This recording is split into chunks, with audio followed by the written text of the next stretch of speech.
वल्लभ गिरिवरधारी।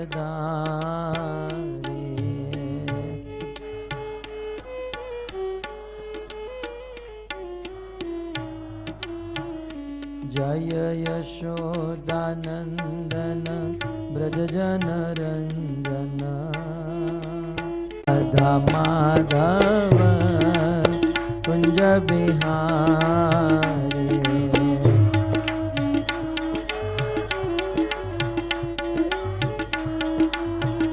जय गोपी जन वल्लभ गिरिवरधारी।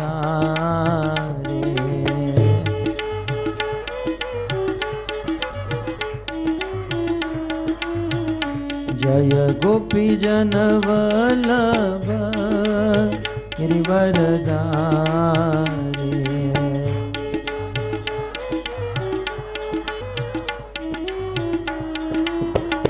जय यशोदानंदन ब्रज जनरंजन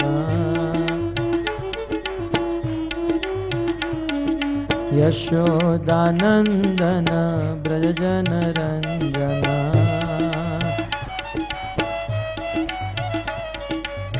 यमुना तीर वनचारी।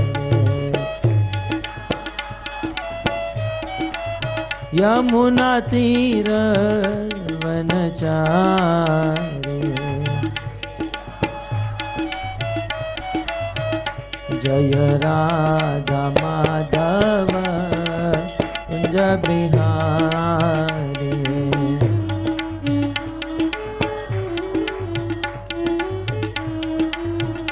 जय राधा माधव कुंज बिहारी।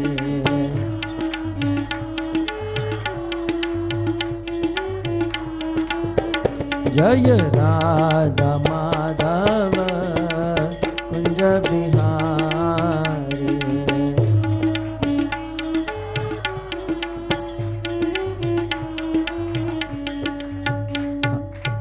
हरे कृष्णा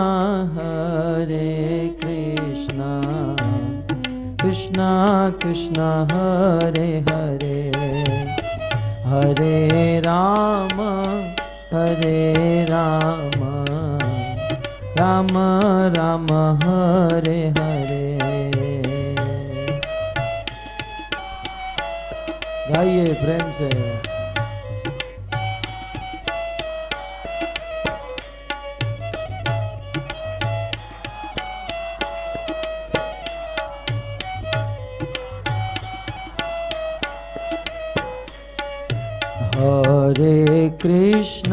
हरे कृष्णा कृष्णा कृष्णा हरे हरे। हरे राम राम राम हरे हरे।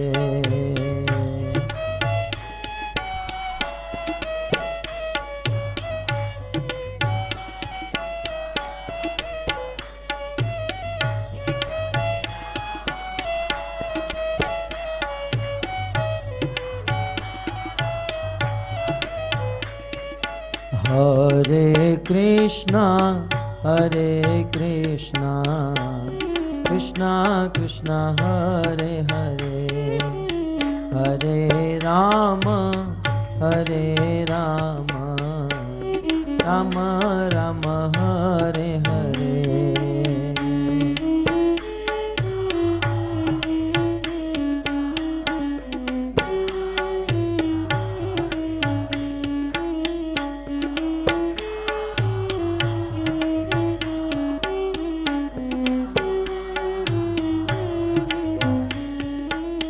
हरे कृष्णा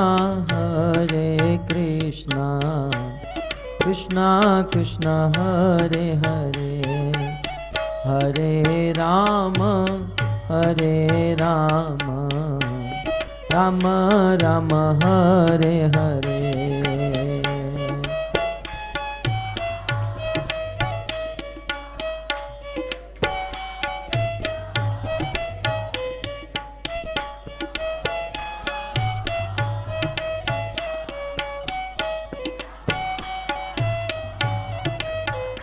हाँ, हरे कृष्णा कृष्णा कृष्णा हरे हरे, हरे राम राम राम हरे हरे।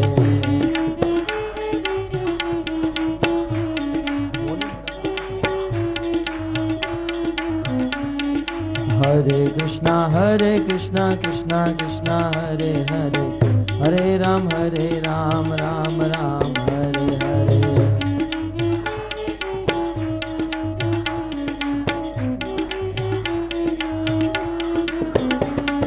हरे कृष्णा कृष्णा कृष्णा हरे हरे, हरे राम राम राम हरे हरे।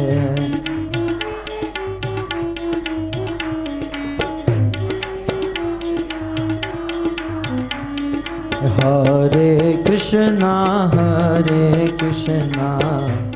कृष्णा कृष्णा हरे हरे, हरे राम राम राम हरे हरे।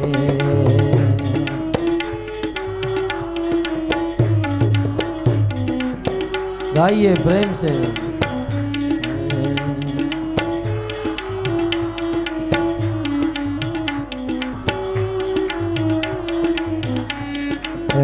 हरे कृष्णा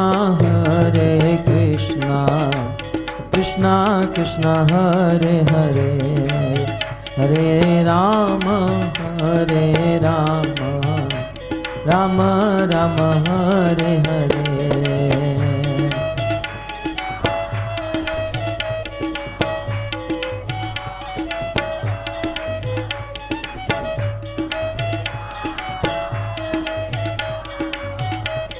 हरे कृष्णा कृष्णा कृष्णा हरे हरे, हरे राम राम राम हरे हरे।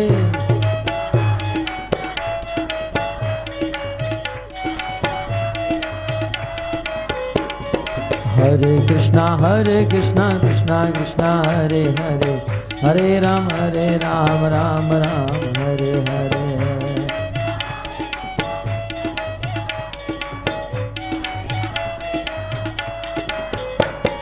हरे कृष्णा कृष्णा कृष्णा हरे हरे, हरे राम राम राम हरे हरे।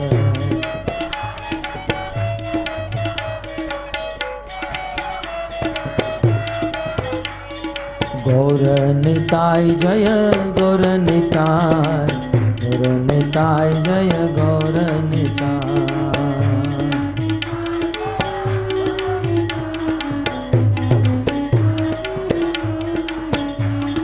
गौर निताय जय गौर निताय, गौर निताय जय गौर निताय।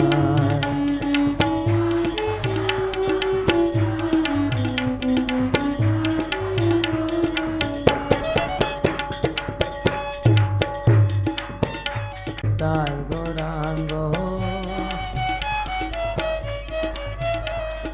निताय गौरांगो, निताय गौरांगो, निताय गौरांगो गौर हरे। हाँ, निताय गौरांगो गौर हरे। जय सचिनंदन जय सचिनंदन, जय सचिनंदन जय सचिनंदन, जय सचिनंदन जय सचिनंदन।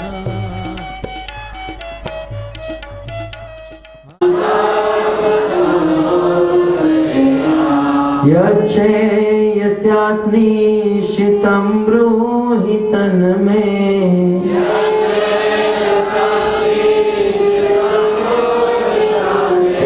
शिष्यस्तेऽहं शाधिमां त्वां प्रपन्नम्।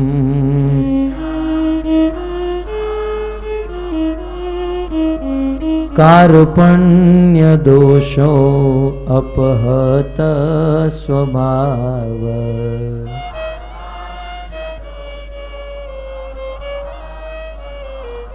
पृच्छामि त्वां धर्मसम्मूढचेता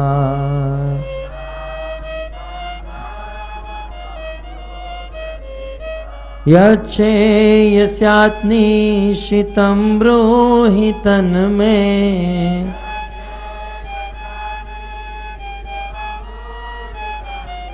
शिष्यस्तेऽहं शाधि मां त्वां प्रपन्नम्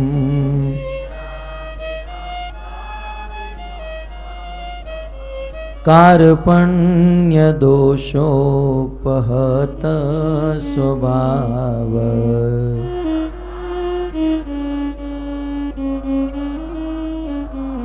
पृच्छामि त्वां धर्मसम्मूढचेता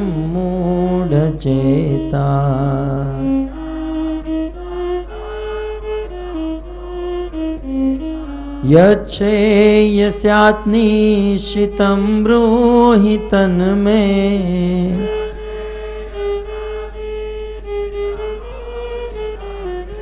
शिष्यस्तेऽहं शाधि मां त्वां प्रपन्नम्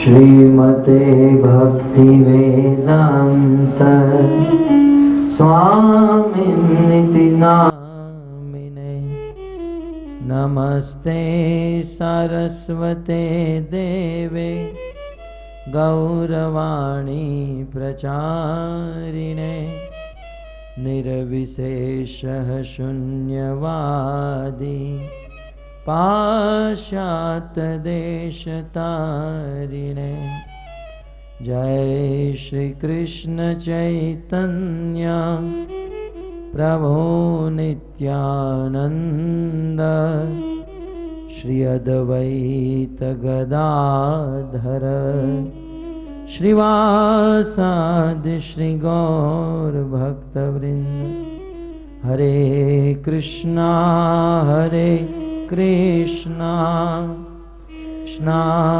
कृष्णा हरे हरे हरे कृष्ण।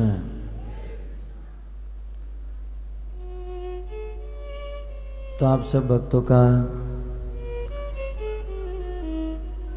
अंतर्राष्ट्रीय कृष्ण भावना मृत संघ की ओर से प्रस्थापित प्रति रविवारीय इस संडे लव फीस्ट कार्यक्रम में हार्दिक स्वागत करते हैं।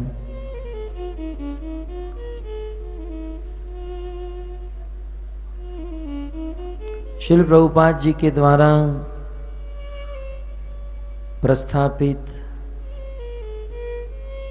अंतर्राष्ट्रीय कृष्ण भावना मृत संघ में भक्तों के लिए यह विशेष दिन माना जाता है। प्रभुपाद की इच्छा थी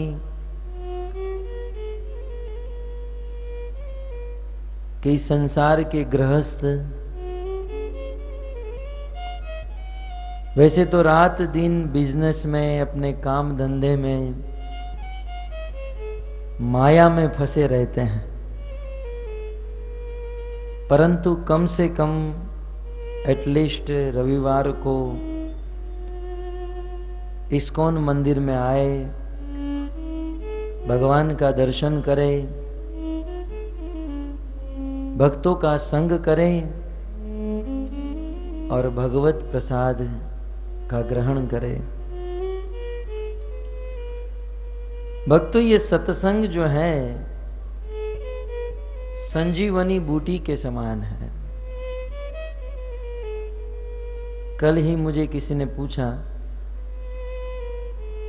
प्रभु जी यहाँ तो भक्ति करना बहुत मुश्किल है क्योंकि यहाँ माया का प्रभाव प्रचंड रूप से है। ऐसी स्थिति में हम भक्ति कैसे कर सकते हैं? मैंने कहा माया का प्रभाव मात्र यहां नहीं, पूरे जगत में कहीं थोड़ा है तो कहीं ज्यादा है। समस्त जगह पर माया का प्रभाव है और माया के बीच में रहकर हमें हमारे गृहस्थ जीवन का निर्वाह करना है। विसर्ग इसको कम करो। हरे कृष्ण।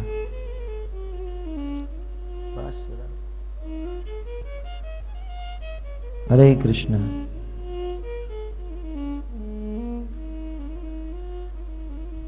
हम जहां रहते हैं, जहां काम करते हैं, अनेकों प्रकार का माया का प्रभाव हमें सताता है, परंतु कम से कम सप्ताह में एक दिन इस्कॉन मंदिर में आने से, भगवत दर्शन सत्संग करने से उस माया के प्रभाव से हम लोग बच सकते हैं। शास्त्र में दृष्टांत दिया जाता है सर्प का और नेवले का। अब आप नेवले को क्या कहते हो मैं नहीं जानता हूं, परंतु सांप और नेवला दोनों झगड़ते हैं, युद्ध करते हैं। कभी डिस्कवरी चैनल में आप देख सकते हैं। सांप और नेवले का युद्ध बहुत प्रसिद्ध है। जब ये दोनों झगड़ते हैं तो घंटों भर युद्ध चलता है। और यद्यपि देखा जाए तो सांप और नेवले में सांप शक्तिशाली है, क्योंकि सांप के पास जहर होता है और उस जहर के द्वारा बड़े बड़े हाथियों को भी पछाड़ सकता है। तो सांप और नेवले का युद्ध होता है। सांप शक्तिमान होता है और नेवला बुद्धिमान होता है ना। माया शक्तिमान है तो हमें बुद्धिमान बनना पड़ेगा। सांप शक्तिमान है, नेवला बुद्धिमान है। इसलिए नेवला और सांप जब दोनों युद्ध करते हैं तो नेवला एक ऐसी जड़ी बूटी के बाजू में युद्ध करता है और ये दोनों युद्ध करते हैं। और युद्ध करते करते सांप नेवले को डंक मार देता है, अपना जहर नेवले में छोड़ देता है। तब नेवले में जब जहर चढ़ जाता है, मूर्छित सा हो जाता है, तब जाकर तुरंत वो जड़ी बूटी के पास चला जाता है और उस जड़ी बूटी को थोड़ा सूंघ लेता है। जड़ी बूटी को सूंघने से उनका विष उतर जाता है। फिर से वह सांप के पास जाता है। दोनों के बीच में घंटों भर युद्ध करते हुए सांप अपना जहर से डंक मार देता है। नेवला मूर्छित सा होता है, फिर से जड़ी बूटी के पास आकर जड़ी बूटी को सूंघ लेता है। फिर से युद्ध होता है। ऐसे बार बार सांप डंक मारते रहता है और नेवला जड़ी बूटी के पास जा जाकर सूंघकर अपने जहर को उतार कर वापस आ जाता है। और इस प्रकार से करते करते करते अंत में सांप डंक मार मार के थक जाता है। सांप का सारा जहर समाप्त हो जाता है, यहां तक सांप के दांत भी टूट जाते हैं और अंत में सांप हार जाता है और नेवला जीत जाता है। प्रश्न पूछो। आपने ताली क्यों बजाई? ये कोई क्रिकेट मैच चल रही थी, आप लोग नेवले की टीम में थे।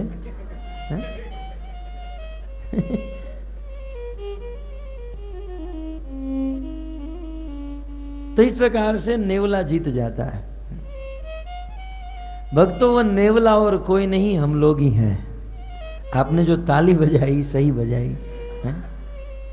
और सांप और कोई नहीं, सांप जो है इस संसार की माया है। माया जो है संसार के जीव को रात दिन डंक मारती रहती है, अपना जहर जीव में छोड़ती रहती हैं।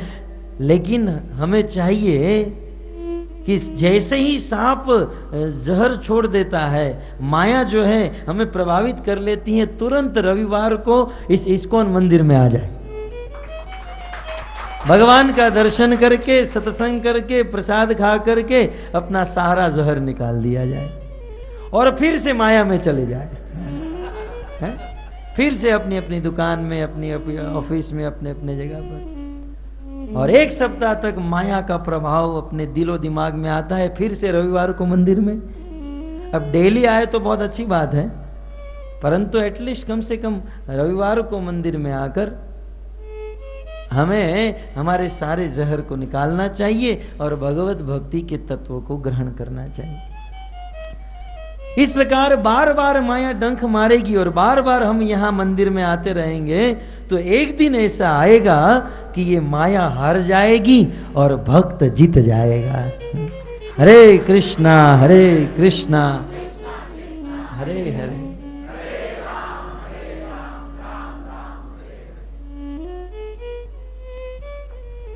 परंतु जीतने के लिए, माया को परास्त करने के लिए सबसे बड़ा साधन है सत्संग। और उसमें भी श्रील प्रभुपाद जी के इस सेंटर में सत्संग होना। वास्तव में श्रील प्रभुपाद जी ने जहां जहां अपने मंदिर बनाए, वो मंदिर कोई साधारण जगह नहीं, साक्षात भगवान का धाम बन जाता है। अतः प्रभुपाद जी के द्वारा इस संस्था के जहां पर मंदिर होते हैं, उस मंदिर में जाना अत्यंत आवश्यक होता है। ये मंदिर जो है एक कॉलेज के समान है, स्कूल कॉलेज के समान। और हमारे घर पर जो सत्संग करते हैं ना, वो ट्यूशन के समान है। हमारे मोहल्ले में, हमारी गली में, हमारे घर पर जो भी प्रवचन सत्संग होते हैं, ये ट्यूशन के समान है। आप कितना भी ट्यूशन करो, कितना भी ट्यूशन करो, लेकिन कॉलेज में नहीं जाओगे तो कुछ लाभ है? ठीक उसी प्रकार हमारे घर पर कितना भी भजन करे, सत्संग करे, परंतु जब तक श्रील प्रभुपाद जी की कृपा पात्र इस इस्कॉन में नहीं आओगे, तब तक हमारा प्रोग्रेस नहीं हो सकता है। श्रील प्रभुपाद जी की कृपा प्राप्त नहीं कर सकते। अतः प्रभुपाद जी की कृपा ग्रहण करने के लिए अंतर्राष्ट्रीय कृष्ण भावना अमृत संघ में आकर अपने जीवन को धन्य बनाना चाहिए। आइए, ये जो महीना चल रहा है, गीता जयंती महीना है, और आज ही के दिन भगवान श्री कृष्ण ने अर्जुन को भगवत गीता का ज्ञान सुनाया था। अतः आज भगवत गीता के ऊपर थोड़ा सा प्रकाश डालेंगे। श्रीमद् भगवत गीता, जिसके प्रारंभ में अर्जुन और कृष्ण के बीच में संवाद है। आप सब भूमिका तो जानते ही हैं। जब कौरव और पांडवों के बीच में युद्ध अवश्यंभावी हुआ, कौरव की सेना सुसज्जित होकर रणभूमि में आ चुकी है, पांडवों की सेना भी अस्त्र शस्त्र से सुसज्जित होकर रणभूमि में उतर चुकी है। दोनों सेना आमने सामने खड़ी हैं, और उस समय अर्जुन भी पूर्ण रूप से तैयार है युद्ध करने के लिए। परंतु अर्जुन के मन में इच्छा हुई कि चलो जरा मुझे जिसके साथ युद्ध करना है, जिन जिनको मुझे मारना है, उनको ध्यान से देख लूं। इसलिए गीता के प्रथम अध्याय में अर्जुन कृष्ण से कहते हैं, सेनियोर उभयोर मध्य रथम स्थापित में अच्युत। हे अच्युत, हे कृष्ण, दोनों सेनाओं के बीच में हमारा रथ लेकर जाओ, ताकि मैं देख सकूं मुझे किसे मारना है। भगवान श्री कृष्ण अर्जुन का आदेश पालन किए, अपना रथ दोनों सेना के बीच में लेकर गए, और अर्जुन ने देख लिया। अर्जुन ने देख लिया, अर्जुन कौरवों को मारने के लिए तैयार है, लेकिन भगवान की इच्छा हुई कि नहीं नहीं, उपदेश देने के लिए ये अच्छा मौका है, ज्ञान देने के लिए बहुत सुंदर मौका आया है। अब क्या करूं जिससे अर्जुन मोहित हो जाए। इस गीता की टीका विश्वनाथ चक्रवर्ती ठाकुर ने लिखी है उनमें वो कहते हैं कि अर्जुन भगवान श्री कृष्ण के नित्य जगत का नित्य पार्षद है। अर्जुन के मन में कभी मोह हो नहीं सकता है, लेकिन फिर भी अर्जुन को मोह हुआ, इसका कारण एकमात्र कृष्ण है। अब जब अर्जुन खड़े थे और देख रहे थे, तब कृष्ण ने अर्जुन को कहा, अर्जुन वो देखो सामने तुम्हारे दादा खड़े हैं। दादा? हां दादा, जिनकी गोद में तुम बड़े हुए। अर्जुन बेचारा नॉर्मल था, लेकिन उनका भाव बिगाड़ने वाले कृष्ण है। वो तो युद्ध करने ही वाला था। बोले दादाजी हैं, दादाजी। अच्छा दादाजी को मारना है? थोड़ा सा अर्जुन को बोले उनके बाजू में, क्या अर्जुन नहीं जानते थे बाजू में कौन खड़े हैं? सब कुछ जानते थे, लेकिन कृष्ण दिखकर फोकस कर रहे हैं। बोले द्रोणाचार्य को तुम्हें मारना है। बोले द्रोणाचार्य? हां, जिन्होंने तुम्हें धनुष विद्या का ज्ञान सिखाया। अर्जुन तुम्हें तुम्हारे गुरु को मारना है। मुझे गुरु को मारना है? अर्जुन और थोड़ा नर्वस हुआ। बोले उसके बाजू में देखो, तुम्हारे चाचा, तुम्हारे मामा, और उसके बाजू में तो तुम्हारे सगे भाई खड़े हैं। कृष्ण ने सबको इंडिकेट किया और सबके संबंध को याद कराया, और कृष्ण की बात को सुनकर अर्जुन के हृदय में मोह उत्पन्न हो गया। बोले अच्छा, मेरे दादा, मेरे मामा, मेरे चाचा, मेरे भाई, मुझे अपनों को ही मारना है? अर्जुन ने कह दिया, कृष्ण ये तो सब मेरे अपने लोग हैं, मैं इनको नहीं मारूंगा। अर्जुन ने मित्रता के नाते, कृष्ण ने अर्जुन को मित्रता के नाते कहा, नहीं नहीं अर्जुन मारो, मारने के लिए तो आए। अब पहले मोह उत्पन्न कराया और अब कहते हैं मारो। अर्जुन ने कहा नहीं केशव, मैं नहीं मारूंगा।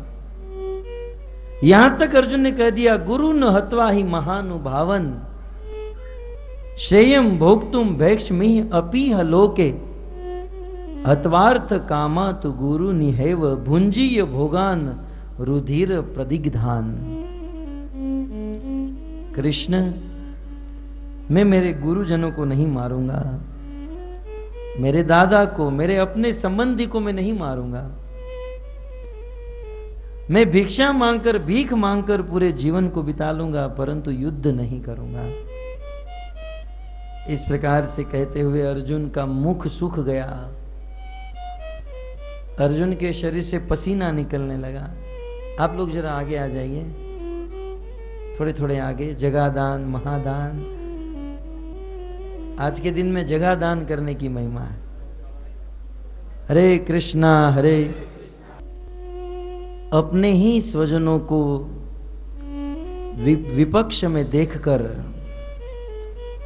अर्जुन के हृदय में बड़ा मोह उत्पन्न हो गया और अनेकों प्रकार के तर्क देने लगे। कृष्ण, मैं तो युद्ध करूंगा और युद्ध करके इस दुनिया के राज्य को जीत लूंगा, लेकिन दुनिया के राज्य को जीतकर फिर मैं दिखाऊंगा किसे? इस संसार में हमने मोटर कार खरीदी है, इसका आनंद नहीं है। मोटर कार दूसरों को खरीद कर दिखाना, इसमें ज्यादा आनंद है। अर्जुन यही तर्क दे रहा है कि इन सब को मारकर पूरा राज्य जीत लूंगा, लेकिन दिखाऊंगा किसे? जिसको दिखाना है वो तो मर जाएंगे। तो वास्तव में अर्जुन के तर्क बहुत अच्छे हैं, लेकिन भौतिक जगत के लोगों के बुद्धि के हैं। अनेकों तर्क दिए और भगवान श्री कृष्ण कहते भी हैं कि अर्जुन, तुम इस प्रकार से नपुंसक जैसी बातें क्यों कर रहे हो? कुतस्वा कश्मलम इदम विषमे सम उपस्थितम।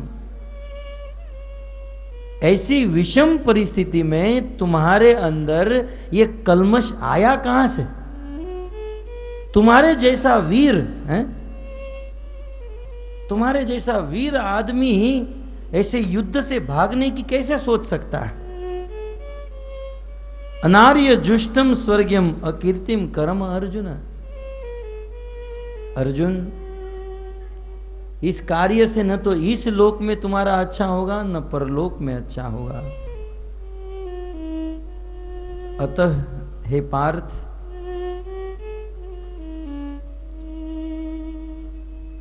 हे पृथा के पुत्र, जब हम लोग यहां युद्ध करने आ रहे थे तब तुम्हारी मां ने, पृथा ने, देवी कुंती ने एक संदेश दिया था और संदेश यही था कि अर्जुन को कह देना, यदि अर्जुन ने कुंती का दूध पिया है तो कुरुक्षेत्र की भूमि में विजयी होकर ही अपना मुख मुझे दिखाए, अन्यथा वो मेरे सामने ना आए। अतः तुम्हारी मां की इच्छा है, आशीर्वाद है, फिर भी तुम इस प्रकार से क्यों कर रहे हो? भगवान श्री कृष्ण अर्जुन को मना रहे हैं, परंतु अर्जुन नहीं मान रहे हैं और अर्जुन पूर्ण रूप से फ्रस्ट्रेट हो गए। जैसे हमारे जीवन में भी कभी कभी हम लोग हो जाते हैं, जीवन में क्या करना क्या नहीं करना कुछ समझ में नहीं आता है। तब अर्जुन जब पूर्ण रूप से विचलित हो गए, तब अर्जुन आज का ये श्लोक बोलते हैं। ये जो श्लोक है अर्जुन के द्वारा उच्चारित हुआ है, दूसरे अध्याय का 7वां श्लोक। भक्तों, वास्तव में देखा जाए तो अब तक भगवत गीता प्रारंभ नहीं हुई है। अब तक तो मात्र सैन्य निरीक्षण और इस भूमिका का वर्णन हो रहा है, परंतु इस श्लोक के बाद वास्तविक भगवत गीता प्रारंभ होती है। यह श्लोक जो है भगवत गीता का टर्निंग पॉइंट है, भगवत गीता का ही नहीं, यह श्लोक अर्जुन के जीवन का, और अर्जुन का ही नहीं हम सब के जीवन का टर्निंग पॉइंट है। क्योंकि इसी श्लोक से श्री गौर निताय की, श्रील प्रभुपाद की, हरे कृष्ण। इस श्लोक में अर्जुन भगवान श्री कृष्ण की शरणागति ले रहे हैं। भक्तों, इस श्लोक की व्याख्या करने से पहले आपको बता दूं, इस संसार में यदि हम हमारी उन्नति करना चाहते हैं तो किसी शुद्ध भक्त के मुख से गीता, भागवत या रामायण जैसे शास्त्र के उपदेश को सुनना होगा। जब तक हम इन शास्त्र के उपदेश को सुनेंगे नहीं, तब तक हमारी प्रगति नहीं हो सकती है। और बड़े बड़े महात्मा संत शास्त्र का ज्ञान हमें कब देंगे? जब हम इस प्लेटफॉर्म के ऊपर पहुंचेंगे। जब तक ये भाव, अर्जुन के अंदर जो भाव आया है, ये चीज हमारे अंदर नहीं आएगी, तब तक महात्माओं के द्वारा हमें शास्त्र का ज्ञान नहीं मिलेगा। और यदि महात्माओं के द्वारा शास्त्र का ज्ञान मिल भी गया तो वह ज्ञान जीवन में अप्लाई नहीं होगा, जीवन में उतरेगा नहीं, जब तक ये भाव हमारे दिल में नहीं होगा। इसलिए भगवत गीता को समझने के लिए इस प्लेटफॉर्म पर हम सबको आना चाहिए। देखिए, इस श्लोक में अर्जुन कृष्ण से कहते हैं, शरणागति लेते हुए अर्जुन बताते हैं कि हे कृष्ण, कार्पण्य दोषो अपहत स्वभाव। सर्वप्रथम कहते हैं, कृष्ण मेरा स्वभाव जो है बहुत बिगड़ गया है, मेरा स्वभाव अपहत, बिगड़ गया है। अर्थात कृष्ण मेरी स्थिति ठीक नहीं है, मैं अच्छा नहीं हूं। तो इससे हमें क्या ज्ञान मिलता है? हम कभी भी किसी भी गुरु के शरण में जाए तो गुरु के शरण में जाकर हमें हमारी बड़ाई नहीं करनी चाहिए कि मैं इतना बड़ा हूं, मैं इतना महान हूं, मैं इतना जानता हूं। गुरु के सामने अपनी बड़ाई करने से गुरु की कृपा से वंचित रह जाते हैं। और यदि हम कुछ जानते भी हो, हमारे पास कुछ ज्ञान भी हो, परंतु वह ज्ञान गुरु के सामने प्रकट नहीं करना चाहिए। गुरु के सामने तो मूढ़ बनकर प्रकट होना है, जैसे अर्जुन हो रहे हैं। बोले मेरा स्वभाव जो है अपहत बिगड़ चुका है। ठीक उसी प्रकार गुरु के सामने मूढ़ बनकर हम रोज, यदि आप इस्कॉन मंदिर में आते हो तो गुरु पूजा में हम गाते हैं, नरोत्तम दास ठाकुर प्रेम भक्ति चंद्रिका में लिखे हैं, श्री गुरु चरण पद्म केवल भगति सदमा। उस स्तुति में क्या कर रहा है, सब ठीक था। हरे कृष्ण हरे कृष्ण।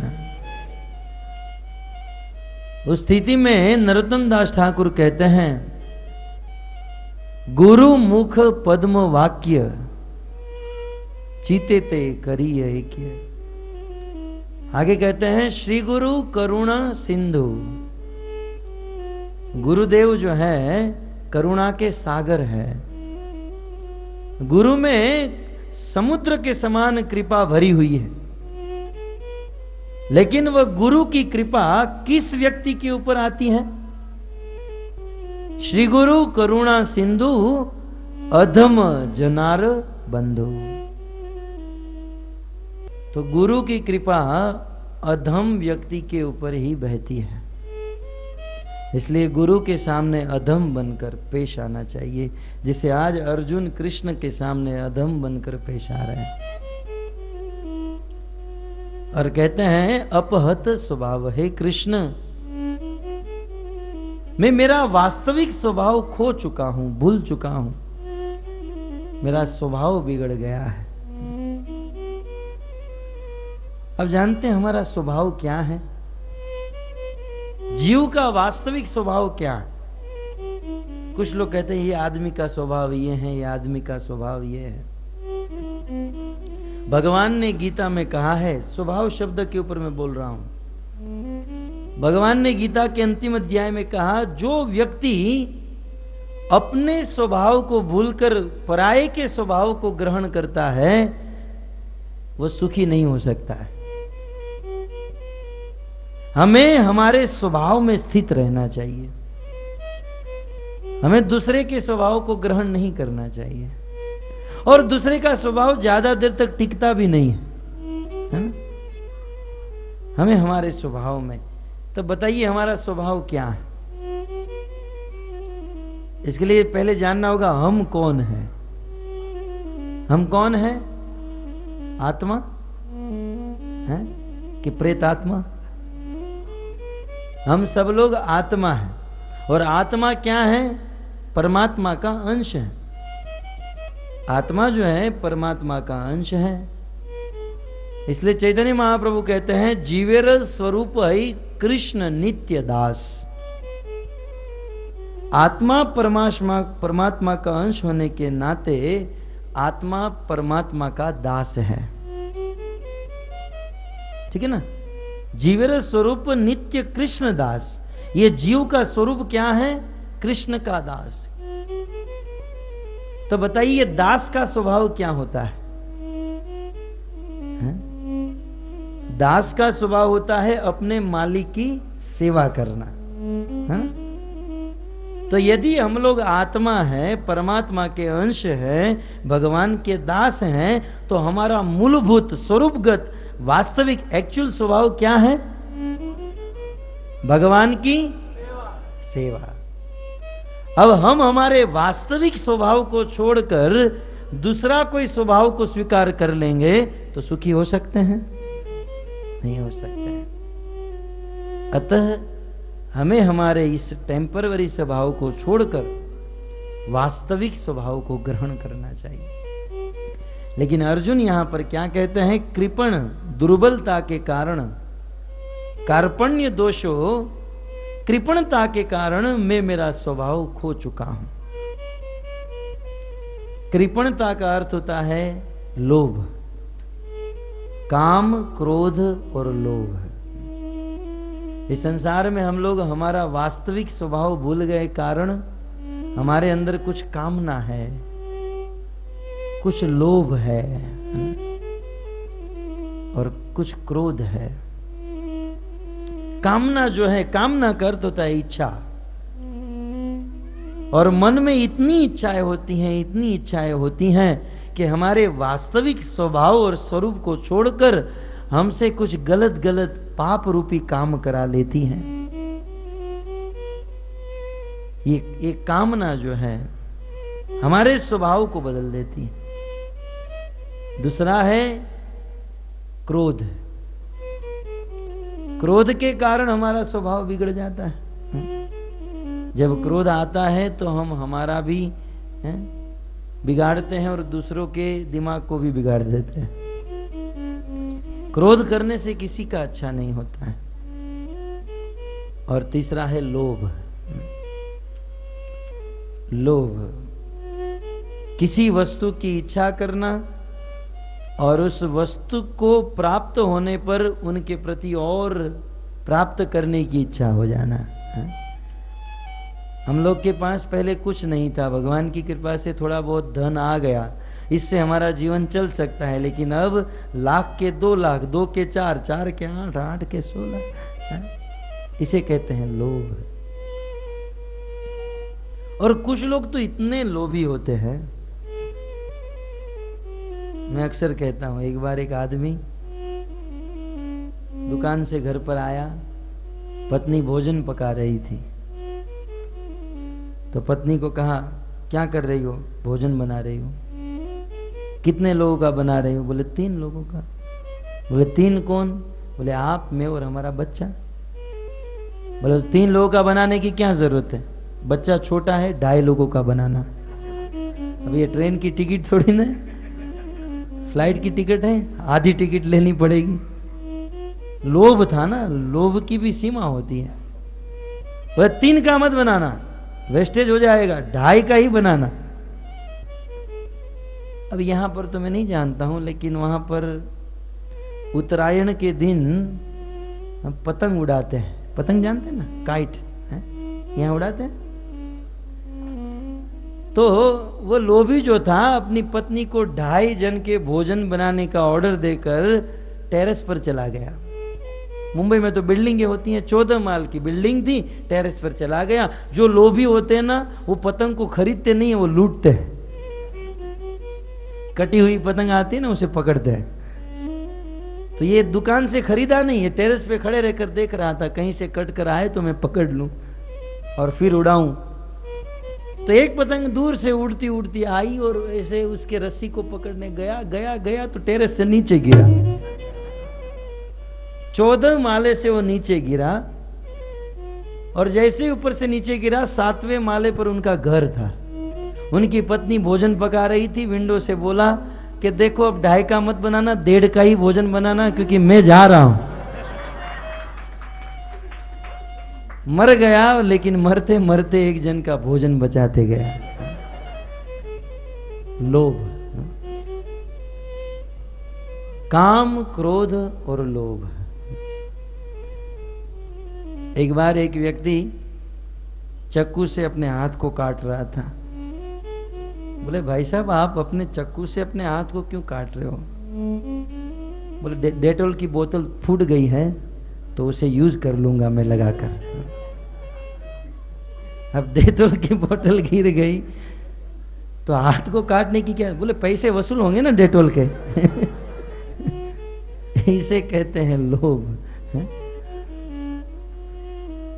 तो काम, क्रोध और लोभ से हमारा स्वभाव बिगड़ जाता है। इसलिए अर्जुन कहते हैं कार्पण्य दोषो, कृपण दुर्बलता के कारण। दोषो, दोष शब्द देखिए यहां पर आया है। अर्जुन इजहार कर रहे हैं कि कृष्ण मेरे में दोष है। चैतन्य महाप्रभु जब सनातन गोस्वामी से मिले तो चैतन्य महाप्रभु ने पूछा, सनातन कहो कैसे हो आप? तब सनातन गोस्वामी ने हमारी तरह जवाब नहीं दिया, प्रभु जी बहुत अच्छा चल रहा है, प्रचार भी कर रहे हैं, इतना ये कर रहे हैं, वो कर रहे हैं, बिजनेस ये वो। सनातन गोस्वामी ने कहा, महाप्रभु आप बताइए मैं कैसा हूं, क्योंकि मेरे अंदर बहुत सारे दोष हैं, आप कृपया करके इन दोषों को दूर कीजिए।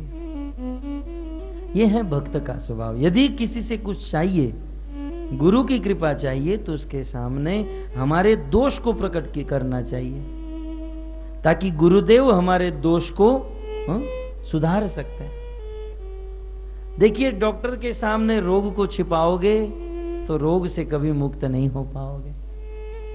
वकील के सामने यदि सच बात को छिपाओगे तो कभी भी केस से मुक्त नहीं हो पाओगे। और गुरु के सामने अपने दोष को छिपाओगे तो कभी भी उस दोष से मुक्त नहीं हो पाओगे। कितना सुंदर गुण है अर्जुन में, कार्पण्य दोष। अर्जुन ने कह दिया, प्रभु मेरे में ये दोष है। भक्तों, ये भी एक बहुत बड़ी वीरता है ना? भागवत के एकादश स्कंद में उद्धव जी ने कृष्ण को पूछा, कह वीर, इस दुनिया में सबसे बड़ा वीर कौन है? सबसे बड़ा शक्तिशाली आदमी कौन? तब भगवान श्री कृष्ण ने कहा, उद्धव, जो सत्य बोलता है, जो सत्य भाषण करता है, वो इस दुनिया का सबसे बड़ा वीर है। भक्तों, सत्य बोलना ये भी एक वीरता है। सबके लिए कह रहे हैं। घर से निकले हैं और रघुकुल राम प्रभु का फोन आए, कहाँ पहुंचे हो, जल्दी आओ मंदिर में। अब बस प्रभु पहुंच गया, वो है अभी घर पे, पहुंच गया प्रभु। ये मोबाइल वालों ने कितने लोगों को नरक का रास्ता दिखा दिया, झूठ बुला बुला के। मोबाइल जब तक नहीं आया तब तक कोई इतना झूठ नहीं बोलता था। तो क्या कह रहा था? सत्य बोलना ये बहुत बड़ी वीरता है, सत्य भाषण करना। संसार में कुछ लोग छोटी छोटी बातों में भी झूठ बोल लेते हैं अपना काम निकालने के लिए, लेकिन भक्तों, सत्य बोलने से वाणी का तेज बढ़ता है। अब सत्य किसे कहते हैं, इसकी भी बहुत बड़ी परिभाषा है। कुछ लोग, मान लो कि गाय कत्ल खाने से भाग गई, है ना? कत्ल खाना जानते हैं ना? जहां गाय को काटा जाता है वहां से गाय कैसे भी करके भाग गई, और 4 रास्ते हैं, आप रोड पे खड़े हैं और कसाई गाय के पीछे पीछे, गाय एक गली में चली गई और कसाई आपके पास आए और कहे, आपने गाय को देखा? तो वहां सत्यवादी हरिश्चंद्र नहीं बनना चाहिए। वहां झूठ बोलना यही बड़ा सत्य है ना? सत्य की परिभाषा को समझना है। वहां पर कहेंगे सत्यवादी हरिश्चंद्र, मैं झूठ ही नहीं बोलूंगा, सत्य बोलूंगा। गाय उधर गई, वो गाय मरेगी, तू भी मरेगा। सदन कसाई की कथा आप लोग जानते हैं ना? सदन कसाई केवल इशारा किया था, मरना पड़ा उसे, हाथ कटने पड़े। इसलिए मैं आपको एक चीज बताता हूं। वसुदेव जी का नाम आपने सुना होगा, कृष्ण के पिता। वसुदेव जी का जब जन्म हुआ तब देवताओं की आकाशवाणी हुई कि ये बालक अपने जीवन में कभी भी झूठ नहीं बोलेगा। और फिर आप जानते हैं, जब वसुदेव और देवकी का विवाह हुआ तब आकाशवाणी हुई कि देवकी का 8वां पुत्र कंस की मृत्यु का कारण बनेगा। तब कंस जब देवकी को मारने लगा तो वसुदेव जी ने क्या कहा, कंस तुम देवकी को मत मारो, देवकी के गर्भ से जितने भी पुत्र उत्पन्न होंगे मैं तुम्हें दे दूंगा। जानते हैं ना इस कथा को? तो क्या वसुदेव जी ने सारे पुत्र दे दिए कंस को? दिए? 8वां जन्म लिया और जन्म लेकर ही गोकुल छोड़कर आ गए। तो क्या यह माना जाएगा वसुदेव जी झूठे हैं, गलत हैं, कंस को वादा किए थे फिर भी नहीं निभाए? यद्यपि वसुदेव जी झूठ बोले, ये भौतिक दृष्टि से ऐसा लग सकता है कि वसुदेव जी झूठ बोले, परंतु कृष्ण के लिए झूठ बोले, इसलिए वो झूठ झूठ नहीं है। मैं सिद्धांत की बात तात्विक भाषा में यदि कहूं, इस संसार में परम सत्य कौन है? भगवान कृष्ण। सत्यम परम धीमहि, है ना, सत्यव्रतम परम त्रिसत्यम, सत्य के भी सत्य हैं भगवान कृष्ण। उस परम सत्य के लिए बोला गया झूठ भी सत्य माना जाता है। बात समझ में आ रही? इसलिए मैं आपको एक टिप्स देता हूं कि कभी कभी यहां मंदिर में आने के लिए या कथा में आने के लिए आपको अपने मालिक के सामने झूठ बोलना भी पड़े, हैं? तो वो झूठ झूठ नहीं है। वहां पर मार देना चाहिए चाची को कि हमारी चाची मर गई इसलिए 7 दिन नहीं आ पाएंगे, हमारे दादा मर गए इसलिए हम नहीं आ सकते हैं। हमारे वहां एक भक्त है अनिरुद्ध, वो अपनी ऑफिस में इतना लीव दिया, इतना लीव दिया, ऑफिस के मालिक ने कहा तेरा सारा परिवार मर गया क्या? तेरे परिवार में कोई बचा भी है? फिर उसने ऑफिस छोड़ दिया और मंदिर में ब्रह्मचारी बन गया। तो भगवान के लिए बोला गया झूठ, भगवान के लिए वो झूठ झूठ नहीं, वो सत्य माना जाता है। और पितामह भीष्म ने अपने जीवन में कभी झूठ नहीं बोला, है ना, उसका एक ऑपोजिट दृष्टांत। पितामह भीष्म ने अपने जीवन में कभी झूठ नहीं बोला, अखंड ब्रह्मचर्य व्रत का पालन किया, अपनी प्रतिज्ञा के ऊपर अड़ग रहे, लेकिन फिर भी भगवान के हाथों मरना पड़ा, क्योंकि पितामह भीष्म के सत्य का आधार ये दुर्योधन था, है ना। असत्य के आधार पर यदि हम कितना भी बड़ा सत्य बोलते हैं तो वह सत्य सबसे बड़ा झूठ है। आपको ये बात समझ में आ रही है? असत्य के लिए कितना भी सत्य बोला जाए तो वो झूठ है, लेकिन सत्य के लिए कितना भी झूठ बोला जाए तो वो परम सत्य है। तो खैर ये सारी बातें हैं। मैं किस पर ये सत्य ये सब बोलने लगा था? कार्पण्य दोषो अपहत स्वभाव, सत्य बोलना चाहिए। दोषो, गुरु के सामने सत्य बोलना चाहिए, ये सबसे बड़ी वीरता है। तो अर्जुन भगवान श्री कृष्ण को कह रहे हैं कि कृष्ण मेरे में बहुत बड़ा दोष आया है। प्रच्छामि त्वाम धर्म सम्मूढ़ चेता, इसलिए हे कृष्ण मैं प्रच्छामि, प्रच्छामि माने पूछ रहा हूं, इसलिए कृष्ण मैं आपको पूछ रहा हूं। क्या पूछ रहा हूं? धर्म के विषय में बताइए कृष्ण, मेरा वास्तविक धर्म क्या है? भक्तों, धर्म का अर्थ होता है कर्तव्य, रिस्पॉन्सिबिलिटी। इस जगत में हम लोग आए हैं तो अनेक प्रकार के कर्तव्य होते हैं, है ना। जन्म से लेकर मृत्यु तक एक के बाद एक कर्तव्य आते हैं।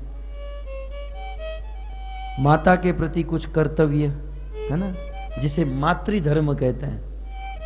पिता के प्रति कुछ कर्तव्य होते हैं जिसे पितृधर्म कहते हैं। समाज के प्रति कुछ कर्तव्य, देश के प्रति कर्तव्य, देश धर्म।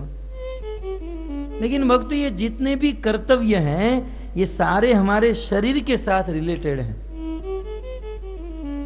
और वास्तविक ज्ञान तो ये है, हम ये शरीर नहीं, हम तो आत्मा है। इसलिए शरीर से जुड़ा हुआ जो कर्तव्य है वह गौण है, सेकेंडरी है।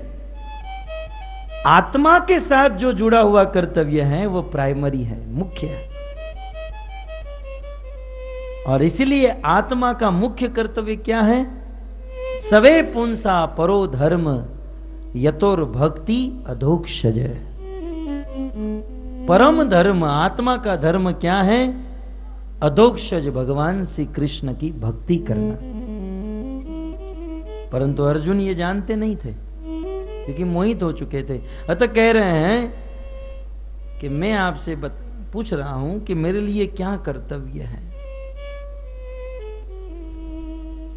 मेरे लिए यत श्रेयस्य, तीसरी लाइन में देखिए, यत श्रेय निश्चितम ब्रूहि। तब मानो भगवान श्री कृष्ण कहे, अर्जुन तुम तो यार बिल्कुल मेरे शरणों में ही गिर गए, बताओ तुम्हें क्या चाहिए। देखिए साक्षात भगवान अर्जुन के सामने खड़े हैं और कह रहे हैं, अर्जुन बोलो क्या चाहिए, तुम बड़े टेंशन में हो, चिंता में हो। अर्जुन के बदले हम लोग होते तो कहते, महाराज मस्तक पर एक हाथ घुमा दो, या महाराज एक ऐसा फल दे दो जिससे खा जाऊं और सब कुछ पा जाऊं, या महाराज मेरे पीठ पर एक हाथ घुमा दो, कुछ मंत्र मार दो, कुछ चमत्कार कर दो। आज के लोग गुरु के पास जाकर ऐसी चेष्टा करते हैं। लेकिन जब भगवान ने अर्जुन को कहा, अर्जुन तुम क्या चाहते हो, तब देखिए बहुत सुंदर कहते हैं, यत श्रेयस्य, मुंडी थोड़ी, यत श्रेयस्य निश्चितम ब्रूहि तन्मय। अर्जुन कहते हैं, कृष्ण मैं आपसे कुछ नहीं चाहता हूं, बस आपके सामने इतनी ही इच्छा है कि आप ब्रूहि बोलो और मैं सुनूं। क्या इच्छा कर रहे हैं, आप बोलो और मैं सुनूं। जब हम गुरु के पास जाते हैं तो गुरु से अन्य किसी भी प्रकार की कामना रखे बिना गुरु के मुख से उपदेश सुनने की कामना रखनी चाहिए। कुछ लोग सोचते हैं गुरु के पास जाएंगे, गुरु हमें पैसे देंगे, माला माल हो जाएंगे। अरे गुरु दूसरे के डोनेशन के ऊपर टिका है गुरु क्या पैसे देंगे। कुछ लोग कहते हैं गुरुदेव की कृपा होगी, बच्चे हो जाएंगे, तो खुद शादी न कर लेता, सन्यासी है, किससे क्या मांगना। कुछ लोग हनुमान जी के पास जाकर पुत्र की कामना करते, वो ब्रह्मचारी है पुत्र चाहिए तो शिव जी पार्वती के पास जाना चाहिए। किसके पास जाकर क्या मांगना और कैसी वस्तु मांगना, ये भी बुद्धिमानी है। और कुछ पागल गुरु ऐसे होते भी हैं, जैसे शिष्य वैसे गुरु मिल ही जाते हैं। ये सब आपस में मेलजोल हो ही जाता है। हम लोग भागवत कथा चल रही है, वहां पर सुनेंगे, जब ध्रुव महाराज के मन में इच्छा हुई कि मुझे बस कैसे भी करके भगवान विष्णु की प्राप्ति करनी है, कुछ नहीं जानते थे, 5 साल के बालक, न पढ़े थे न लिखे थे, घर छोड़कर चले गए। परंतु मन में सच्ची इच्छा थी ना, वास्तविक जिज्ञासा थी, तो भगवान की कृपा से नारद मुनि जैसे गुरु मिल गए। परीक्षित महाराज भी घर छोड़कर निकले भगवान की प्राप्ति करने के लिए, तो भगवान की कृपा से सुखदेव गोस्वामी जैसे गुरु मिल गए, है ना। जब मन में शुद्ध इच्छा होती है तो शुद्ध गुरु मिलते हैं, और मन में इच्छा गड़बड़ वाली होती है तो गड़बड़ जैसे गुरु मिलते हैं। मन में इच्छा होती है थोड़ा शराब भी पी ले, थोड़ा बीच पर राउंड भी मारे, थोड़ा मसाज भी करा ले, और थोड़ा भक्ति भी कर ले। जब ऐसी इच्छा होती है तो ऐसे गुरु मिलते हैं बोगस गुरु मिल जाते हैं। और ऐसे गुरुओं की कमी नहीं है, आज तो गली गली में गुरु भरे पड़े हैं, सब जगह गुरु, तो सब जगह पर। जैसा हमारा भाव होगा भगवान ऐसे गुरु के साथ सेटिंग करवा देंगे। यदि गलत भाव है तो गलत गुरु। एक बार एक शिष्य गुरु के पास गया, गुरुदेव आपके चरणों में आया हूं, कुछ कृपा कीजिए। गुरु ने कहा, कल से तू मेरा ध्यान करना। अब गुरु गांजा पीते थे, कभी कभी शराब भी मार देते थे। अब गुरु का क्या ध्यान करे, शराब पी रहे हैं मेरे गुरु हैं? बोले मेरा ध्यान करना, मेरा नाम जपना, और बेटा तुझे वैकुंठ मिल जाएगा। कोई गया होगा फूकेट से, वाह गुरु वाह, आपने तो मुझे इतना दे दिया गुरुदेव, आपने मुझे इतनी बड़ी चीज दे दी, मैं पूरा फूकेट आपको दान में देकर जाता हूं। तब गुरु बोला ये फूकेट क्या तेरे बाप का है, तू मुझे दान में देने आया है? तब उस आदमी ने कहा गुरुजी तो ये वैकुंठ क्या आपके बाप का है, आप मुझे देने बैठे हैं? आपका ध्यान करके आपका नाम लेकर मुझे वैकुंठ मिलेगा। वैकुंठ प्राप्त करने के लिए तो वैकुंठपति भगवान कृष्ण का ध्यान करना चाहिए। तो ऐसे गुरु मिल जाते हैं, परंतु एक शिष्य को, बच्चों को शांत रखिए वहां पर, परंतु एक शिष्य की इच्छा होनी चाहिए कि वे गुरु के मुख से सुने। भक्त तो सत्य कहूं तो गुरु अपनी वाणी से ही अपने शिष्य का उद्धार कर सकते हैं। वाणी से ही शिष्य का उद्धार होता है, गुरु का सपोर्ट वाणी से होता है। इसलिए हमें चाहिए कि ज्यादा से ज्यादा गुरु के मुख से सुनने की इच्छा रखें, ज्यादा से ज्यादा। कुछ लोग बहुत मेहनत करके परिश्रम करके गुरु के पास, गुरु के शरणों में आ जाते हैं। गुरु बेचारे बोलते भी हैं, कृपा देते भी हैं, लेकिन यहाँ कर्म कमंडल ही फूटा हुआ होता है, नहीं प्राप्त कर सकते हैं, नहीं सुन सकते हैं। भक्तों, गुरु की कृपा प्राप्त करने के लिए पात्रता होनी चाहिए। मान लो यहाँ रोड पर कोई दूध बेच रहा हो, दूध ले लो, दूध ले लो, फ्री में ले लो, फ्री ऑफ कॉस्ट। लेकिन उस दूध को लेने के लिए पात्र होना चाहिए ना। हम कहे जेब में डाल दो तो इसमें थोड़ी ना टिकेगा। ठीक उसी प्रकार गुरु तो कृपा बरसाएंगे, लेकिन उस कृपा को रखने के लिए पात्र चाहिए, पात्रता चाहिए। हमारे पास पात्रता रही। हम ये निमाय प्रभु क्या कर रहे हैं, आप सुनिए ध्यान से। हरे कृष्णा हरे राम।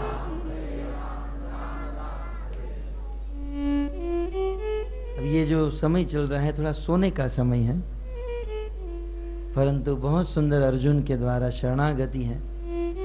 ध्यान से सुनिए। पात्रता चाहिए, और पात्रता क्या है? नम्रता। यदि नम्र भाव से गुरु के पास जाते हैं और गुरु से उपदेश सुनने की इच्छा रखते हैं, क्या कहते हैं? ब्रूही, आप बोलो, मैं सुनना चाहता हूं। तब मानो कृष्ण कहे अर्जुन क्या सुनना चाहते हो, क्या फरमाइश? तो अर्जुन ने ऐसा नहीं कहा गुरुदेव आप ऐसा सुनाओ जिससे मौज आ जाए, कुछ रंग जम जाए, कुछ आनंद आ जाए। नहीं, देखिए अर्जुन क्या कहते हैं? यत श्रेयस्यात्, कृष्ण मेरे लिए जो कल्याणकारी उपदेश हो ऐसा सुनाओ। फिर भले वो उपदेश कड़वा भी हो, भले मुझे बुरा लग जाए, लेकिन मेरे लिए कल्याणकारी होना चाहिए, मेरे जीवन के लिए प्रगतिमय उपदेश होना चाहिए, जिससे मेरे जीवन में क्रांति आ जाए। आज तो लोग कठोर उपदेश सुनना नहीं चाहते हैं। कोई संत यदि सच बात बताते हैं तो बुरा लग जाता है कि इन्होंने ऐसा क्यों बताया। परंतु धन्य है अर्जुन, बोले कठोर होगा चलेगा, परंतु मेरे जीवन के लिए कल्याणकारी उपदेश। यद श्रेयस्यात् निश्चितम ब्रूहि तन्मे। भक्तों, इस संसार में लोग बहुत बहुत सुनते हैं, गाने सुनते हैं, फिल्म की स्टोरी सुनते हैं, अखबार को सुनते हैं, समाचार सुनते हैं, टीवी में अनेकों चैनलों में सुनते हैं, लेकिन दुनिया का जितना भी सुनना है ये सारा सुनना मात्र नरक का रास्ता है। परंतु गुरु के मुख से शास्त्र का उपदेश सुनना ये सीधे वैकुंठ का रास्ता है। इसलिए गुरु से सुनने की इच्छा रखनी चाहिए। आप देखिए हमारे इतिहास में भरद्वाज ऋषि के वहां याज्ञवल्क्य ऋषि गए तो और कोई जिज्ञासा नहीं, मात्र एक ही इच्छा, आप राम कथा सुनाइए। सुखदेव गोस्वामी महाराज परीक्षित को मिले और कोई जिज्ञासा नहीं, आप भागवत सुनाइए। नैमिषारण्य में 88,000 ऋषि मुनि सूत गोस्वामी से मिले और कोई इच्छा नहीं, आप कथा सुनाइए, है ना। और अर्जुन जब कृष्ण से इस प्रकार से कह रहे हैं तो क्या कहते हैं, आप उपदेश दीजिए, बस हम सुनना चाहते हैं, मैं सुनना चाहता हूं, मेरे लिए जो कल्याणकारी उपदेश हो कृपया करके इसका आप उच्चारण कीजिए, मेरे सामने बोलिए। जब कोई शुद्ध गुरु अपने शुद्ध चित्त से अपने शिष्य को उपदेश देता है, क्योंकि गुरु के हृदय में भगवान प्रकट हो चुके हैं, भगवान सबके हृदय में हैं, लेकिन शुद्ध भक्त के हृदय में प्रकट हो जाते हैं। तो शुद्ध गुरु के हृदय में भगवान प्रकट हो चुके हैं, और जब वह शुद्ध गुरु उपदेश देते हैं तो वो वाइब्रेशन, वह शब्द भगवान के चरणों से स्पर्श होकर निकलता है, और भगवान के चरणों से स्पर्श निकला हुआ शब्द जब हमारे कानों से हमारे हृदय में जाता है तो वही गुरु के हृदय में प्रकट हुए भगवान हमारे हृदय में भी प्रकट हो जाते हैं, हमारे हृदय को पवित्र कर देते हैं, शुद्ध कर देते हैं। लेकिन ये कब होगा, जब गुरु के सामने नम्र बनकर बैठकर उस उपदेश को श्रद्धा से सुनेंगे। अतः गुरु के मुख से उपदेश को सुनना चाहिए, और प्रकट रूप से। मैं अक्सर कहता हूं, भागवत में लिखा है, सुखदेव गोस्वामी कहते हैं कि जब शुद्ध भक्त उपदेश देते हैं तो भगवान के चरणों की रज को लेकर वह शब्द निकलते हैं, और कृष्ण के चरणों की पराग रज व कर्ण के माध्यम से श्रोताओं के हृदय में आ जाती है। परंतु ध्यान रहे, ये पराग रज जो है गुरु के सामने प्रत्यक्ष बैठकर सुनने से ही मिलती है। सीडी से और इंटरनेट में ये पराग रज नहीं उड़ती है। सीडी में हो या इंटरनेट में हो, इससे आप ज्ञान जरूर हासिल कर सकते हो, लेकिन यदि कृपा चाहिए तो समर्पण करते हुए, त्याग करते हुए गुरु के पास आकर बैठना होगा, जिससे हमें शुद्ध ज्ञान की प्राप्ति हो सकती है। अर्जुन दोनों हाथ जोड़कर भगवान कृष्ण के चरणों में बैठ गए, और बैठकर अंत में कहते हैं, शिष्यस्ते हम, हे कृष्ण अहम ते शिष्य, मैं आपका शिष्य हूं। देखिए अर्जुन क्या कहते हैं, वास्तव में देखा जाए तो कृष्ण और अर्जुन दोनों मित्र थे, दोनों सखा थे, लेकिन जब ज्ञान प्राप्त करने की बात आई तो अर्जुन क्या कहते हैं, शिष्यस्ते, मैं आपका शिष्य हूं और आप मेरे गुरु हो। भक्तों, जब तक किसी वरिष्ठ भक्त को हम अपना गुरु नहीं बना लेते हैं तब तक वह हमें पूर्ण ज्ञान नहीं दे सकते, गुह्य ज्ञान नहीं दे सकते। इसलिए अर्जुन ने कृष्ण को अपना गुरु बना लिया, और गुरु बनाकर क्या कहते हैं, शादी त्वाम माम प्रपन्नम, और हे कृष्ण मैं आपके चरणों में हूं, आपको प्रणाम करता हूं और आपके चरणों में झुका हुआ हूं। बस आप मुझे उपदेश दीजिए, और मेरे जीवन में जो अंधकार छा गया है उस अंधकार रूपी जीवन को उजाले की ओर लेकर जाइए। तमसो माम ज्योतिंगमयम, तमस से प्रकाश की ओर लेकर जाइए। जब इस प्रकार से अर्जुन ने कृष्ण को कहा और शरणागति स्वीकार कर ली, फिर कृष्ण नहीं रह पाए। अब तक कृष्ण ने जो जो उपदेश दिया वो मित्रता के भाव में दिया, लेकिन जब अर्जुन ने कहा मैं आपका शिष्य, आप मेरे गुरु हो और मैं आपके शरण में हूं, जब अर्जुन ने कृष्ण को अपना गुरु बनाया, तुरंत कृष्ण ने गुरु पद धारण कर लिया, और अर्जुन को शिष्य समझकर अर्जुन को भगवत गीता सुनाना प्रारंभ कर दिया। और गीता का प्रथम उपदेश, प्रथम श्लोक, एकादश श्लोक में कहते हैं, अर्जुन तुम बड़े मूर्ख हो। अर्जुन ने क्या कहा, मुझे उपदेश दो, और कृष्ण उपदेश कहां से शुरू करते हैं, हम तो शुरू करते हैं ओम नमो भगवते वासुदेवाय। कृष्ण ने भगवत गीता शुरू कहां से की, अर्जुन तुम सबसे बड़े मूर्ख हो। आज का गुरु यह बोलने से पहले 10 बार सोचेगा, कि यार शिष्य को मूर्ख कह दूंगा तो डोनेशन आना बंद हो जाएगा, है? मंदिर कैसे चलेगा, मेरा घर कैसे चलेगा, है? आज न तो शिष्य ऐसे रहे हैं न गुरु ऐसे रहे हैं, परंतु गुरु को सत्य भाषण करने की शक्ति होनी चाहिए।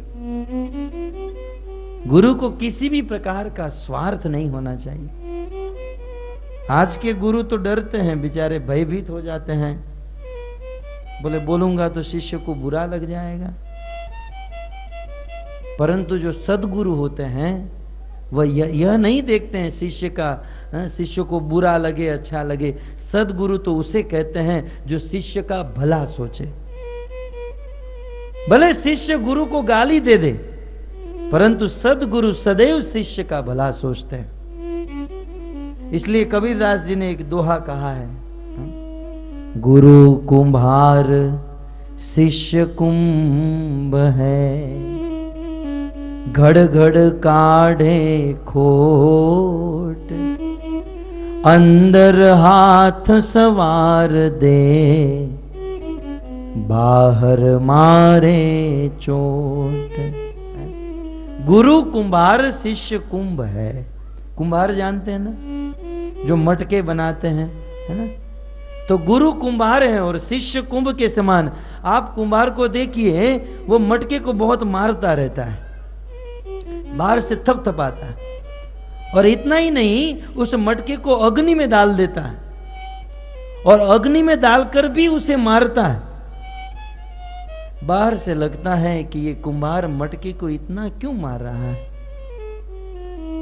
परंतु बाहर से तो वो मार रहा है, लेकिन अंदर से अपना हाथ संवार देता है।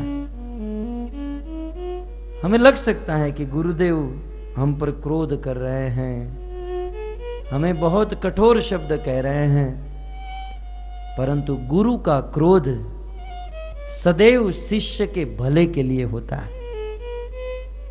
तो विचार कीजिए, यदि नारद मुनि ने नल कुबेर और मणिग्रीव के ऊपर क्रोध न किया होता तो आज तक उसका उद्धार नहीं हुआ होता। और ये बात उन्होंने स्वीकार कर ली। नल कुबेर और मणिग्रीव शिव जी के पवित्र धाम कैलाश में स्त्रियों के साथ नग्न स्नान कर रहे थे। नारद मुनि को क्रोध आया और श्राप दे दिया, तुम नग्न स्नान कर रहे हो, जाओ तुम वृक्ष बन जाओ। दोनों नारद जी के चरणों में गिर गए। तब नारद जी ने कहा, वृक्ष तो बनोगे लेकिन नंद बाबा के आंगन के वृक्ष बनोगे। नंद बाबा के घर पर दोनों वृक्ष बन गए और भगवान श्री कृष्ण को जब उखल के साथ बांधा गया तो उस दोनों वृक्ष के बीच में से कृष्ण निकल गए, उखल फंस गया और कृष्ण ने उन दोनों का उद्धार कर दिया। दोनों वृक्ष गिर गए और नल कुबेर मणिग्रीव भगवान के धाम में चले गए और जाते जाते भगवान को कहते गए, प्रभु धन्य है आपके भक्त हैं, प्रभु धन्य है आपके भक्त। यदि आपके भक्त नारद जी ने हम पर क्रोध न किया होता तो आज हमें आपका दर्शन न हुआ होता। प्रभु हम लोग भक्ति कर करके मर गए होते, लेकिन आज तक आपका दर्शन न मिला होता। धन्य है आपके भक्त का क्रोध। नारद मुनि के क्रोध से आज आपका दर्शन हो गया, आपकी लीला को हमने देख लिया। और यह बात अहल्या ने भी कहा, मुनि शाप जो दीना अति भल कीना, परम अनुग्रह माना। गौतम ऋषि ने जो मुझे श्राप दिया बहुत अच्छा किया। यदि गौतम ऋषि ने अहल्या के ऊपर क्रोध न किया होता, श्राप न दिया होता, तो करोड़ों करोड़ों जन्म के बाद भी भगवान राम का दर्शन और भगवान राम का चरण प्राप्त न कर पाई होती। ये तो धन्य है गौतम ऋषि का श्राप, कि भगवान रामचंद्र का दर्शन हुआ और उनके चरण रज प्राप्त हो गई। तो कभी कभी माया में फंसकर हम लोग इस बात को नहीं जान सकते हैं, परंतु गुरुजन की डांट ये शिष्य के लिए बहुत अच्छी होती है। और हम, यदि आप मेरा पर्सनल मत पूछो ना, यदि लाल गोविंद दास को पूछा जाए तो हम तो इतना ही जानते हैं, गुरु यदि प्रशंसा करे तो हमारे जीवन का खतरा है। और जिस दिन गुरु हमको डांट दे, समझ जाना चाहिए गुरु का हम पर बहुत बड़ा प्रेम है, क्योंकि गुरु उसे ही डांटते हैं जिसके ऊपर उनका अपना प्रेम और अधिकार होता है। नहीं तो रास्ते में बहुत लोग घूमते हैं, क्यों नहीं डांटते हैं? जिसके ऊपर अपना अधिकार समझते हैं, जिसको अपना समझते हैं, अपना मानते हैं, जिसको अपने देह से अभिन्न समझते हैं, उसी के ऊपर गुरु अपना वश चलाते हैं। इसलिए हम तो यही सोचते हैं कि गुरु का यदि डांट मिल जाए तो वास्तव में गुरु की कृपा, वास्तव में। और हमें ऐसा सौभाग्य मिलता रहता है हमारे गुरु महाराज के द्वारा, और हम बड़े प्रसन्न रहते हैं। और मैं आपको एक सत्य बात बताऊं, गोपाल कृष्ण गोस्वामी महाराज का हमने लेख पढ़ा। श्रील प्रभुपाद जी ने अपने जीवन में गोपाल कृष्ण गोस्वामी को जितना डांटा है उतना किसी को नहीं डांटा, ऐसा हमने पढ़ा है। और इसी के कारण आज जीबीसी लेवल में मैनेजमेंट के तौर पर, मैनेजमेंट की दृष्टि में जिसका सर्वोच्च नाम है, पूरी दुनिया में भ्रमण करके प्रचार करते हैं। क्यों? गोपाल कृष्ण गोस्वामी महाराज ने स्वयं लिखा कि आज आप लोग समझते हो, मानते हो कि मैं इतना भ्रमण कर रहा हूं, इतना प्रचार कर रहा हूं इस देश से रशिया में, यहां पर, क्योंकि प्रभुपाद जी की मुझ पर बहुत बड़ी कृपा है। और कृपा क्या है कि वो जितना मुझे डांटे हैं उतना और किसी को नहीं डांटे हैं। आप देखिए कितनी बड़ी कृपा है। तो भक्तों, इस प्रकार से अर्जुन की तरह हमें शिष्य बनना चाहिए और ऐसे गुरु को प्राप्त करना चाहिए जो सत्यभाषी हो। कृष्ण ने पहले ही कह दिया कि अर्जुन अशोच्यानंद वशोत्सत्वम प्रज्ञावादांश भाष से गता सुनच नानु शोचंती पंडिता। तुम बड़े बड़े पंडितों जैसी बात करते हो, बड़े बड़े विद्वान जैसी बात करते हो, परंतु ये तुम्हारी पंडिताई नहीं, ये तुम्हारी मूर्खता है। इस संसार में कभी भी न तो जीवित व्यक्ति के लिए न मृत व्यक्ति के लिए शोक करना चाहिए। जीवित आदमी के लिए या मरे हुए व्यक्ति के लिए जो शोक करता है वो विद्वान नहीं है, वह मूर्ख है। क्योंकि इस संसार में न तो किसी की मृत्यु होती है न तो किसी का जन्म होता है, क्योंकि हम लोग आत्मा हैं और आत्म तत्व विषय में कहते हैं न जायते म्रियते वा कदाचित नायम भूतवा भविता वा न भूय अजो नित्य शाश्वतोयम पुराणो न हन्यते हन्य माने शरीरे। ये आत्मा न जायते, आत्मा न म्रियते, आत्मा न तो जन्म लेती है, आत्मा न तो मरती है। इसलिए जन्म लेने वाले के लिए शोक करना और मरने वाले के लिए दुख करना ये बहुत बड़ी मूर्खता है। नैनम चिदंति शस्त्राणि नैनम दहति पावक न चैनम गले तंत्यापो न शोष्यति मारुत। आत्मा को शस्त्र के द्वारा काटा नहीं जा सकता, पानी के द्वारा भिगोया नहीं जा सकता, अग्नि के द्वारा जलाया नहीं जा सकता और हवा के द्वारा सुखाया नहीं जा सकता। अच्छेदोयम दाह्योयम क्लेदो शोष्य एवच नित्य सर्वगत स्थानुर अचलो अयम सनातन। यह आत्मा अचल है, सनातन है। इसलिए तुम जिनके लिए शोक कर रहे हो बिल्कुल गलत है। इस प्रकार से भगवान श्री कृष्ण भगवत गीता के 18 अध्याय में 700 श्लोक की इस गीता में अनेकों उपदेश दिए। इस उपदेश को यदि हम पालन करते हैं तो हमारा जीवन धन्य हो जाता है। भक्तों, अर्जुन जो था युद्ध करना नहीं चाहता था। कुछ लोग गीता का सार बताते हैं, दुकान हमारा मंदिर है, ग्राहक हमारे भगवान है, ग्राहक को संतुष्ट करना यही हमारी पूजा है, गीता सार। और नीचे किसने लिखा वो नहीं बताते हैं, नहीं तो मैं उसे ढूंढ रहा हूं। आपको यदि मिल जाए तो मुझे बता देना। क्योंकि जिसने ये लिखा है दुनिया का बहुत बड़ा पागल आदमी है। उसने गीता को पढ़ा ही नहीं, गीता का सार क्या है वो जानता ही नहीं। गीता का सार तो कुछ अलग ही है भक्तों। गीता का सार है सर्वधर्मान परित्यज्य। इस संसार के छोटे मोटे कर्तव्य को छोड़कर माम एकम शरणम ब्रज, एकमात्र भगवान श्री कृष्ण की भक्ति करना। और वह भक्ति की गोपियों ने, वह भक्ति की महाराज परीक्षित ने, भक्ति की अक्रूर जी ने, भक्ति की लक्ष्मी जी ने, हनुमान जी ने, है ना, जिस प्रकार इन भक्तों ने भक्ति की, उसी भक्ति करना ये भगवत गीता का सार है। वैसे तो इस गीता में कर्म योग, ज्ञान योग, बुद्धि योग, अनेक योगों का वर्णन है, लेकिन अंत में कृष्ण कहते हैं योगी नाम अपि सर्वेशाम। बहुत बड़े बड़े योगी हैं, लेकिन सभी योगियों में मुझे कौन सा योगी पसंद है? कपाल भाती भस्तिका वाला? है? कहते हैं योगी नाम अपि सर्वेशाम मत गते नंतरात्मना श्रद्धावान भजते यो माम समय युक्त तमो मत। जो श्रद्धा से मेरा भजन करता है, श्रद्धा से मेरी भक्ति करता है, मेरी भक्ति करने वाला भक्ति योगी मुझे सबसे ज्यादा पसंद है। तो ये गीता का सार है भक्ति योग।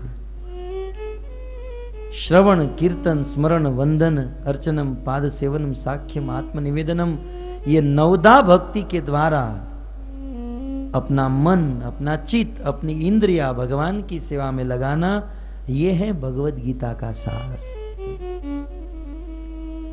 और पूरी गीता सुनाने के बाद अंत में भगवान श्री कृष्ण अर्जुन से कहते हैं कि हे अर्जुन, मैंने तुम्हें ये भगवत गीता अब सुना दी, और इस गीता का उपदेश यदि तुम दूसरे को करते हो, या संसार में यदि कोई इस गीता का उपदेश करता है, तो भगवत गीता का प्रचार करने वाला व्यक्ति मुझे सबसे ज्यादा प्रिय हो जाता है। य इदम परमम गुह्यम मत भक्तेषु अभिधास्यति भक्ति मयि पराम कृत्वा। कहते हैं गीता का ज्ञान बांटना ये मेरी परम भक्ति है, भक्ति मयि पराम कृत्वा। गीता के ज्ञान का प्रचार करना ये भगवान की परम भक्ति है। और अंत में कृष्ण कहते हैं, है ना, कि गीता का ज्ञान बांटने वाला व्यक्ति ही मेरा प्रिय बन जाता है ना। हम लोग भगवान से प्रेम करते हैं, वो तो करना ही पड़ेगा, नहीं तो नरक में जाना पड़ेगा। हम लोग भगवान से प्रेम करते हैं, ये कोई बड़ी चीज नहीं है। बड़ी चीज तो ये है भगवान हमसे प्रेम करते हैं। उनकी किताब में हमारा नाम कहीं है, उनके मोबाइल में हमारा नंबर है। हम लोग भगवान से प्रेम करें, ये बड़ी चीज नहीं। भगवान हमसे प्रेम करते हैं, ये बड़ी चीज है। तो यदि मन में प्रश्न हो कि भगवान हमसे प्रेम करते हैं या नहीं, इसका उत्तर कृष्ण गीता में दे देते हैं। कहते हैं कि वैसे तो मेरी बहुत प्रकार की सेवा है, आरती करना, पूजा करना, भोग बनाना, ये करना, वो करना, लेकिन यदि कोई व्यक्ति इस भगवत गीता के ज्ञान को स्वयं ग्रहण करता है और फिर दूसरों को ग्रहण कराता है, गीता के ज्ञान का जो प्रचार करता है, वह व्यक्ति मेरा सबसे ज्यादा प्रिय बन जाता है, सबसे बड़ा प्रिय बन जाता है। नच तस्मात् मनुष्येषु कश्चिन में प्रिय कृतम। इस पूरे मनुष्य समुदाय में, इस पूरे मनुष्य समाज में, भूतकाल में न तो मुझे ऐसा व्यक्ति कोई प्रिय था, न तो वर्तमान में है, न तो भविष्य में मुझे कोई ऐसा प्रिय होगा जो मेरी गीता के ज्ञान का प्रचार करता है। भूत भविष्य वर्तमान में कृष्ण उसी से सबसे ज्यादा प्रेम करते हैं जो गीता के ज्ञान का प्रचार करते हैं। तो भक्तों, यह सोचकर हम लोग क्या करते हैं, गीता का प्रचार करते हैं, गीता का प्रचार करो, प्रचार करो, प्रचार प्रचार प्रचार। लेकिन प्रचार का अर्थ तो समझो। बस आंखें बंद करके दौड़ने लगते हैं प्रचार प्रचार। प्रचार का अर्थ क्या है? जब कोई आचार्य, जब भगवान आदेश देते हैं प्रचार करो, तो उस बात को समझना चाहिए। जैसे एक सास अपनी बहू को आदेश दे कि बेटा जाओ मेरे लिए थोड़ी दाल बना दो, तो अब बहू को कहने की जरूरत नहीं कि उसमें तड़का मारो, नमक डालो, ये सब हो ही जाता है उसमें, है ना। वैसे जब भगवान या भगवान के भक्त आदेश देते हैं प्रचार करो, तो उसमें क्लैरिफिकेशन करने की जरूरत नहीं। ये अंडरस्टैंडिंग, ये समझने की बात है। क्या समझने की बात है? जो हम समझते ही नहीं, जो हम जानते ही नहीं। क्या समझने की बात है? प्रचार का अर्थ क्या है?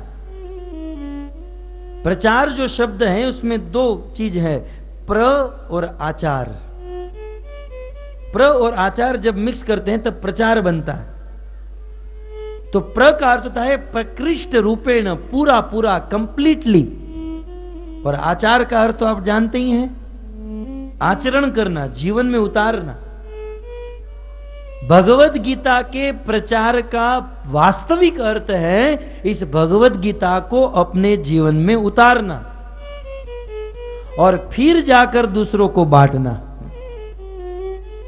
हम क्या करते हैं? भगवत गीता न पढ़े हैं, न लिखे हैं, न जानते हैं, बस प्रचार करो, प्रचार करो। और इसी प्रचार करते करते हम खो जाते हैं। फलाने भक्त आते थे लेकिन अब तो मंदिर में दिखते भी नहीं है। बहुत गीता का डिस्ट्रीब्यूशन किए लेकिन अब नहीं दिखाई देते। क्यों? क्योंकि उन्होंने वास्तविक प्रचार नहीं किया। प्रचार माने वास्तविक गीता को अपने जीवन में आचरण नहीं किया। इसलिए यदि हम भगवान के प्रिय बनना चाहते हैं तो इस गीता को पढ़ो, इस गीता को सुनो, इस गीता को अपने जीवन में उतारो और फिर इस गीता के ज्ञान का प्रचार करो, इस ज्ञान को बांटो। इस ज्ञान को प्रवचन के द्वारा बांटा जा सकता है, कथा के द्वारा, बड़े बड़े फेस्टिवल के द्वारा या बुक डिस्ट्रीब्यूशन के द्वारा भी इस ज्ञान को बांटा जा सकता है। तो इस ज्ञान को जीवन में उतारिए और बांटिए और भगवान श्री कृष्ण के प्रिय हो जाइए। हरे कृष्णा हरे हरे। तो यहीं पर 3 बज चुका है। मैं मेरी वाणी को विराम करता हूं और अंत में धन्यवाद देता हूं रघुकुल राम प्रभु को, जिन्होंने बहुत मेहनत, परिश्रम, प्रयास करके यहाँ फुकेट में इस इस्कॉन मंदिर को धीरे धीरे बढ़ा रहे हैं। इस्कॉन सेंटर के द्वारा कृष्ण भक्ति का प्रचार कर रहे हैं। इतनी कम उम्र में, हालांकि इस उम्र में लोगों की एक ही दृष्टि होती है, पैसे कमाएं और हमारा फ्यूचर बनाए, लेकिन इस अवस्था में भी अपने बिजनेस को संभालते हुए, अपने परिवार को संभालते हुए इस मंदिर का मैनेजमेंट कर रहे हैं। हम जानते हैं कि किसी मंदिर को मैनेज करना ये कितना बड़ा काम है। मैं किसी को कह रहा था, हमारे रघुकुल राम प्रभु की 3 पत्नी है। अरे 3 पत्नी? बोला हाँ 3 पत्नी। कौन सी कौन सी? बोला एक तो उनकी दुकान है ना, दुकान को संभालना पत्नी को संभालने के समान।